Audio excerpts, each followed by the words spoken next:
شرعی لحاظ سے بندش کا کوئی تصور نہیں ہے۔ میں بارہا اس پہ کلام کر چکا ہوں کہ اس طرح لوگوں کو گمراہ کرنا بالکل شرعاً جائز نہیں ہے۔ میں اس کویسچن یہ کرتا ہوں کہ یہ بتائیے کہ بندش کا کیا مطلب ہے۔ اگر آپ کہتے ہیں کہ جی رشتوں میں بندش ہے، اولاد پیدا ہونے میں بندش ہے، نوکری میں بندش ہے، کاروبار میں بندش ہے، کیا آپ یہ کہنا چاہتے ہیں کہ اللہ تبارک و تعالیٰ تو آپ کو کاروبار چلانا چاہتا ہے لیکن اس نے بندش قائم کر دی؟ اللہ تعالیٰ تو اولاد دینا چاہتا ہے لیکن اس نے بندش کر دی؟ اللہ تعالیٰ تو رشتہ کروانا چاہتا ہے، اس نے بندش کر دی؟ اگر یہ واقعی تصور ہے تو یہ تو کفر ہے، کیونکہ کون ہے جو اللہ تعالیٰ کے فیصلوں کو روک دے یا اللہ تعالیٰ کے فیصلوں کو بدل دے؟ اس کا مطلب یہ ہے کہ آپ یہ بندش کا لفظ کہہ کر یہ ثابت کرنا چاہتے ہیں کہ کوئی جادوگر یا عامل اللہ تعالیٰ سے بھی زیادہ طاقتور ہے، کہ اللہ تعالیٰ کسی کو اولاد دینا چاہتا ہے اور وہ اس کو روک دیتا ہے، تو اس کا مطلب تو یہ ہوا کہ یہ اللہ سے بھی طاقتور ہے اور یہ عقیدہ کفر ہے۔ اور اگر آپ کے نزدیک بندش کا یہ تصور ہے کہ اللہ تعالیٰ کسی کو اولاد سے محروم رکھنا چاہتا ہے مثلا 3 سال تک، اور اس نے بھی جادو کروا دیا کہ 3 سال تک اس کی اولاد نہ ہو اور نہیں ہو رہی، یہ بندش ہے، تو پھر اس میں بندش کہنے کی ضرورت ہی کیا ہے؟ یہ تو اللہ کا فیصلہ ہے، اللہ کا حکم ہے۔ یہ کیوں نہیں کہتے کہ جی یہ کوئی بندش نہیں ہوتی ہے، اللہ کی مرضی سے ہو رہا ہے سب کچھ۔ اگر کسی کی شادی میں دیر ہے، میرے رب کی مرضی ہے، کسی کی اولاد نہیں ہو رہی، یہ میرے رب کی مرضی سے ہے۔ کون ہے جو اللہ تعالیٰ کے فیصلے کو بدلے؟ لا تبدیل لکلمات اللہ، لا مبدل لکلمات اللہ۔ اللہ تعالیٰ کے کلمات تبدیل نہیں ہوتے، اللہ تعالیٰ کے کلمات کو بدلنے والا کوئی نہیں ہے۔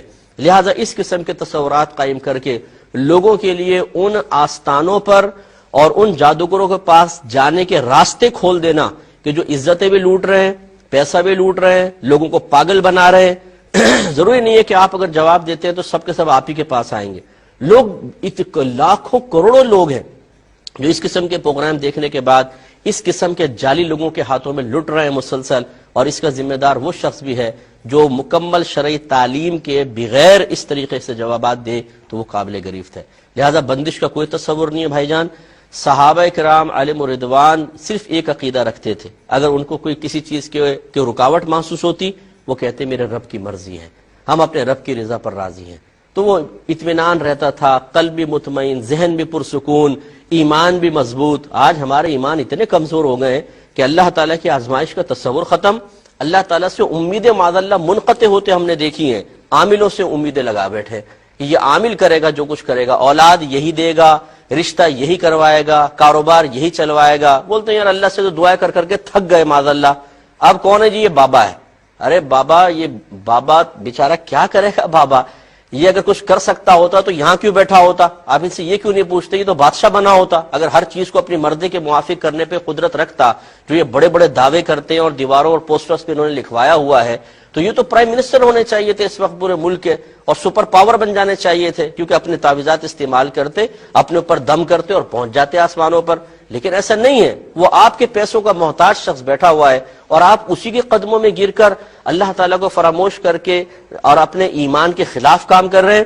یہ بالکل قطعاً غیر مناسب ہے، کوئی رکاوٹ کا تصور نہیں ہے۔ یاد رکھیں اللہ تعالیٰ فاعل حقیقی ہے، اس نے دنیا میں ہمیں اس لیے نہیں بھیجا کہ ہماری مرضی کے موافق ہر چیز ہمیں مل جائے، بلکہ اس نے اس لیے بھیجا ہے کہ وہ اپنی مرضی کے مطابق ہمیں زندگی گزارنے پر گویا کہ مجبور کرے گا، اور ہمیں اپنے رب کی رضا کے مطابق زندگی گزارنی ہے۔ اس نے جو ہمارے حق میں فیصلہ کیا ہے ہم نے اس کو قبول کرنا ہے، اسی کا بدلہ آخرت میں اللہ تبارک و تعالی ہمیں عطا فرمائے گا۔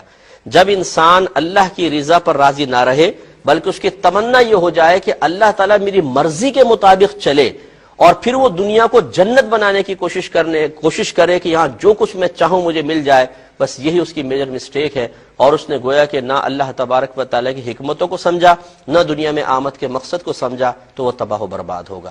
ہمارا کام سمجھانا تھا۔